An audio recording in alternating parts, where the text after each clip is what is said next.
안녕하세요, 여러분. 오늘은 요양원에 누워 계신 할머니의 가장 큰 소원은 무엇일까요? 라는 제목으로 이야기를 한번 해보려고 해요. 사실은 제 친구 할머니 이야기인데요. 제 친구는 이제 직장에 다녔기 때문에 딸 둘이 있었는데 아기 때부터 누군가가 봐줘야 되잖아요. 저 같은 경우는 이제 친정 엄마가 우리 아이들을 다 키워주셨는데 이 친구는 친정 엄마가 직장에 다녔어요. 그래서 어쩔 수 없이 친정 할머니가 딸 둘을 키워주셨어요. 그러니까 그 할머니 입장에서는 외손녀, 우리 친구가 외손녀죠. 외손녀의 두 딸을 키워주신 거예요. 그 당시에 그 할머니가 상당히 나이가 많으셨어요. 지금은 뭐 70살이라고 해도 굉장히 젊으시잖아요. 그런데 그 옛날에 그 할머니는 지금 생각해 보면은 이제 한 70대 중후반 정도, 80이 거의 다 되지 않았을까 싶은데 그 당시에 이제 우리가 젊었을 때 생각했을 때 되게 할머니셨어요. 굉장히 늙은 할머니셨죠. 아무튼 근데 그 할머니가 이제 외손녀의 딸을 봐주러 이제 오시니까 할아버지가 이제 또 할머니를 따라오죠. 왜냐하면 자기 혼자 밥을 해 먹을 수가 없으니까 이제 마나님을 따라서 같이 오신 거예요.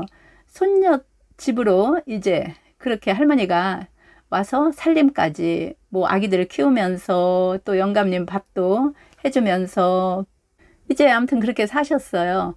그렇게 사는 삶이 뭐 결코 녹록하지는 않았겠죠. 힘들었을 것 같아요. 아무튼 그렇게 해서 애들 둘을 다 이제 키워주셨는데 근데 이제 얼마 전에 그 친구를 이제 만났거든요. 그 할머니 소식이 궁금하더라고요. 우리도 이제 가끔 가서 보고 그러면은 이게 늙었지만 그 살림을 다 하면서 애들 둘을 다 키우는 그런 할머니셨으니까 좀 궁금해요. 그래서 할머니 돌아가셨느냐고 그랬더니 이제 지금은 할아버지 할머니 다 돌아가셨대요. 그런데 그 할머니가 돌아가시기 전에 이제 요양병원에 오래 누워 계셨다고 하더라고요. 그 당시에 이제 한 90살 그때쯤 되었을 때도 이제 요양병원에 계셨었는데 우리 친구가 이제 그 외할머니가 아기 둘을 자기 집에서 살림해주면서 키워주셨으니까 얼마나 그 애틋한 마음이 있잖아요. 그래서 요양병원에 이제 뭐 한 달에 한 번 정도 이렇게 꼭 찾아뵀다고 하더라고요. 어느 날 이제 가서 할머니한테 여쭤봤대요. 할머니, 만약에 할머니가 건강해서 다시 집으로 돌아간다면 할머니는 뭐를 가장 하고 싶으세요? 그렇게 물어봤더니 할머니가 오래 생각할 것도 없이 대답을 하시는데 야, 나는 너네 집에 가서 살림도 하고 싶고 청소도 하고 싶고 분리수거도 하고 싶고 너네 그 아파트 앞에 분리수거 통 있잖냐 거기 가서 분리수거도 하고 싶고 나는 그런 거 하고 싶다 그러시더라는 거예요. 근데 이제 우리가 항상 쓰레기 분리수거 같은 거 참 귀찮잖아요. 하면서 그래도 뭐 어쩔 수 없으니까 물론 하기는 하지만 날마다 그거 하는 일이 결코 쉬운 일은 아니잖아요. 즐겁게 하는 일은 아니잖아요.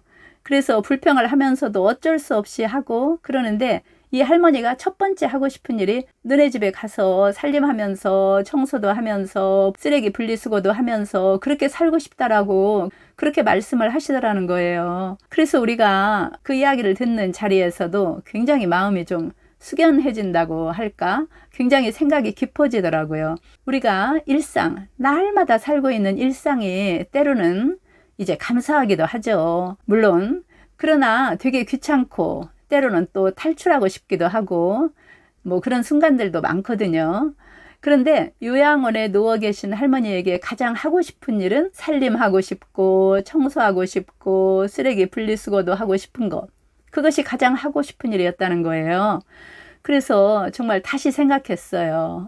저도 이제 항상 뭐 날마다 밥을 해 먹어야 되고 설거지 해야 되고 청소를 해야 되고 이런 것들로 인해서 때로는 정말 스트레스 받을 때도 있고 짜증 날 때도 있고 귀찮을 때도 있고 그러거든요. 혼자 있을 때는 뭐 대충대충 밥을 한 끼 때우는 때도 있고 또 식구들 밥을 해주려고 하면 귀찮아서 짜증 날 때도 있고 그랬었는데 그 말을 들은 후로 제가 제 삶에 대해서 굉장히 반성을 했어요. 이렇게 건강하게 내가 밥을 해 먹을 수가 있고 살림을 할 수가 있고 쓰레기 분리수거를 할 수가 있고 청소를 할 수가 있고 이런 삶이 정말 감사한 삶이구나.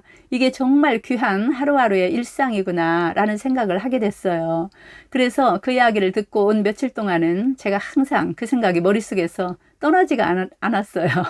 그래서 감사한 마음으로 제가 이제 반찬도 하고 청소도 하고 분리수거도 하고 그렇게 했는데, 또 사람인지라 며칠 지나니까 다시 또 이제 귀찮은 생각이 들고 이제 이러는 거예요. 그래서 제가 이제 짜증나고 귀찮은 생각이 들고 할 때마다 할머니 생각을 하는 거예요. 내가 이러한 일을 할 수 있는 것도 건강해서 집에서 내가 생활할 수가 있으니까 이런 삶을 살아갈 수가 있는 거구나. 만약에 내가 아파서 요양병원에 누워 있다면 정말 하고 싶어도 못하는 일이잖아요. 그래서 정말 내가 움직이고 이렇게 밥을 해 먹을 수 있고 살림을 하고 청소하고 분리수거하고 하는 것들이 얼마나 감사한 일상인지, 그거를 제가 항상 생각을 하고 이제 마음을 계속 제가 이제 자기 최면을 거는 거죠. 그렇게 해서 날마다 생활을 하고 있는데, 여러분들도 때로는 일상이 좀 탈출하고 싶은 그런 순간들도 많이 있겠지만, 그럴 때마다 이 할머니를 생각을 하면서 좀 마음을 좀 다잡았으면 어떨까 하는 그런 생각에서 제가 한번 말씀을 드리고 싶었어요. 우리 삶이라는 게 날마다 반복되는 삶이 참 때로는 감사한 건데, 또 우리가 감사를 잊고 살 때가 참 많거든요. 제가 어디선가 봤는데 어떤 분이 병원에 이렇게 누워 계시는 분인데, 그분의 소원은 뭐냐면 정말 시원하게 소변을 보는 것이 소원이라는 그런, 이제 제가 어떤 영상을 본 적이 있거든요. 그분은 이제 몸이 어디가 아픈지 그거는 잘 모르겠는데 아무튼 소변줄을 이렇게 달고 계시는 분이셨어요. 근데 우리는 날마다 아침에 일어나면 소변을 보고 하루에도 몇 번씩 소변을 시원하게 보잖아요. 그런데도 감사를 하나도 모르고 살 때가 많거든요. 그런데 그 영상을 본 후로는 저는 이제 화장실에서 소변을 볼 때마다 정말 시원하게 소변을 볼 수 있어서 너무 감사하다, 이런 생각을 제가 많이 하거든요.